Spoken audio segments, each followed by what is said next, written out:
voulais faire plein de vidéos pour vous. Puis j'ai dormi, je me suis pas... Salut tout le monde, j'espère que vous allez bien, on se retrouve dans une nouvelle vidéo. Aujourd'hui on va créer une crème hydratante pour le visage parce que si on n'a pas un visage hydraté, on se sent mal dans sa peau, on a des boutons, on se couvre de fond de teint et on est moche. Donc voilà pourquoi on va créer une crème pour remédier à tout ça. S'il vous plaît les gars, vous allez regarder la vidéo, vous allez faire ouais c'est cool et puis vous allez peut-être pas le faire, mais essayez au moins une fois. J'ai senti une différence de fou malade et donc je voudrais vraiment vous découvrir ça parce que si je fais voilà, des trucs sur le naturel, c'est vraiment pour vous rendre compte que des fois le chimique c'est horrible quoi, c'est comme si on se foutait du goudron sur la peau. Si vous avez l'occasion de tester une fois, faites-le, franchement faites-le s'il vous plaît. Vous allez me dire ouais mais Luna ça prend du temps, faut avoir le temps à la maison, j'ai pas spécialement envie de faire ça. Mais écoutez, le temps où vous regardez votre petite série Netflix là, eh ben vous prenez vos produits à côté, vous le faites devant. Franchement vous gagnez du temps et vous aurez une crème qui fonctionnera mieux que vos crèmes chimiques. Avant de commencer, on va parler un peu des deux crèmes, la chimique et la naturelle, pour se rendre compte des bienfaits de l'une de l'autre. Moi je trouve qu'il n'y a que des bienfaits dans le naturel, mais c'est parce que je veux vous la vendre. Non, je rigole, je la vends pas, mais je veux vous la créer avec moi. Pour la crème chimique, déjà j'ai dû trouver celle qui est adaptée à ma peau. J'en avais une première qui était absolument pas adaptée, qui était beaucoup trop hydratante. Elle oppressait ma peau comme ça, elle restait dessus et elle laissait pas respirer ma peau. Elle hydratait mais en mode goudron quoi, c'est comme si je me foutais du goudron dessus. Et donc elle me donnait quand même pas mal de boutons. Donc j'ai changé et là j'ai enfin trouvé celle qui me correspondait niveau chimique. C'est-à-dire une crème peau sensible et peau sèche. Pourquoi? Parce que j'ai la peau sèche, j'ai la peau qui devient très vite rouge, je supporte pas ça, donc la crème atténue un petit peu. Au niveau des boutons, j'avais un bouton par semaine. Oui, ma peau disait allez, qui va sur la peau de Luna aujourd'hui lui rendre visite et rester une semaine et puis ce sera quelqu'un d'autre. Voilà, c'est l'histoire de mes boutons.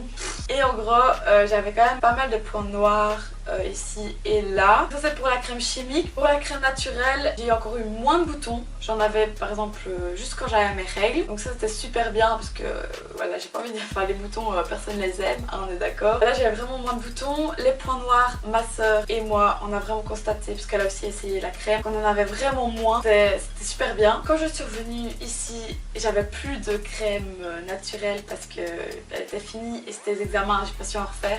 Donc j'ai été obligée de reprendre une crème chimique et là c'était horrible en fait parce que déjà j'avais une sensation de brûlure. À certains moments mon corps, enfin ça me brûlait quand j'étais là, mais what? Et en fait c'est parce que quand mon corps s'adapte à quelque chose de plus sain, revenir en arrière, enfin je sais pas si je suis la seule mais revenir en arrière ça fait mal quoi. Et là ça faisait vraiment mal, ça brûlait. J'ai récupéré des boutons, les points noirs n'en parlons même pas, il y en a full. C'est horrible. J'ai hâte de refaire la crème ici pour la remettre sur mon visage et bâcler l'autre. Un petit détail important, la crème est modulable, donc ça veut dire que vous pouvez l'adapter à votre peau en fait. Il y a une crème de base et vous mettez par exemple les huiles végétales que vous voulez. Vous retrouverez un article sur le blog qui reprend quelle huile végétale vous pouvez utiliser selon votre type de peau. Et donc on peut commencer la crème, c'est parti. Ah ouais non. D'abord on va parler des ingrédients bien sûr. La base de la recette c'est le gel d'aloe vera. C'est un soin hydratant et apaisant. Il tonifie les peaux fatiguées et il est indispensable pour tout type de peau. Ici je vais utiliser l'huile essentielle de haut qui est une huile purifiante et régénérante. Pour les huiles végétales je vais utiliser l'huile de jojoba qui est une huile qui va vraiment hydrater la peau et qui laisse pas de film gras. La deuxième huile que je vais utiliser c'est l'huile d'abricot qui va vraiment venir illuminer mon teint. Un élément facultatif c'est la fragrance qui est vraiment pour donner une odeur en fait aux produits qui sentent bon. Donc ici j'ai choisi la fleur d'oranger.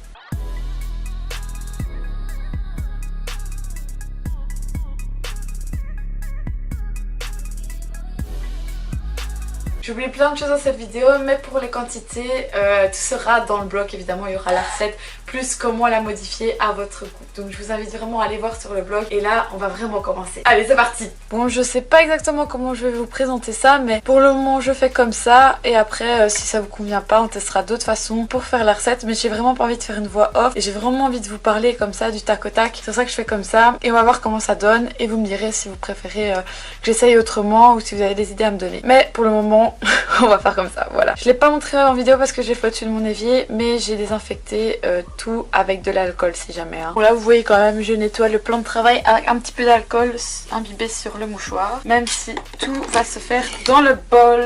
À chaque fois je mettrai en grammes et en millilitres pour que vous sachiez vraiment ce qu'il faut mettre. Donc ici je vais travailler en grammes, sauf pour l'huile, enfin pour tout ce qui est gouttes.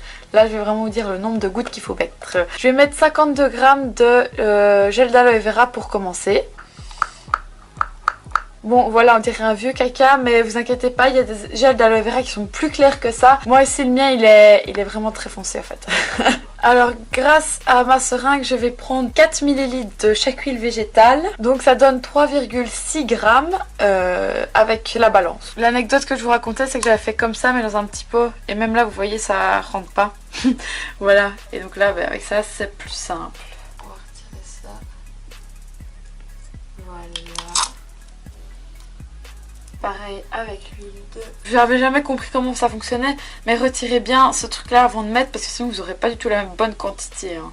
Ouh, ça pétille. L'huile essentielle, je vais mettre 8 gouttes. Donc c'est parti. Ça va bien tomber, parce que ça tombe jamais. Allez. Et 8. Et pour la fragrance, donc la bonne odeur, c'est parti pour aussi 8 gouttes. Maintenant on va tout mélanger maintenant pour vraiment donner un truc uniforme. Hop. Ça en mettre partout, j'ai peur. Je suis pas une experte hein, pour me mélanger. Oh, ok, c'est pas une bonne idée. On va prendre l'autre fouet. Non, mais j'ai quand même envie d'essayer avec celui-là en fait. Les gars, si je fais une bêtise, vous m'en voudrez pas. Hein.